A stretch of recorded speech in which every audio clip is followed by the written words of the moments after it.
Hello everybody, kus. Oy. Mura magdagbaktas. Hinaya ni Sir og padagan oy. Dirita pahipi o nalantay storytelling no. Very important matter to talk about for today's video. Kanang importante jud kaayo imuhang suot no.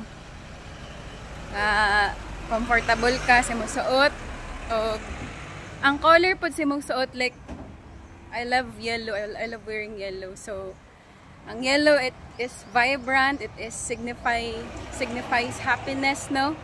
Kanang kuan ba ng kanang kalipay. So importante kay na kay awa gikan pa og work na naka early time out lang, so mo nang nakoy time mag walking dire. Kung dili pa ko naka yellow ron, wala pa koy filter. So filter din nagdala.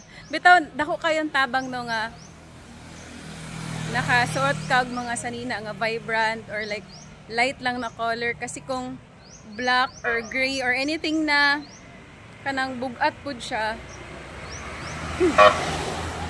Grabe naman. Hello sir. Hello. So grabe jud. Muna ako advice sa inyo nga para mahimo mong vibrant, mahimo mong aliwala sa inyong dagway, gamit pag filter. Kawa may pulo sa content. Okay, bye.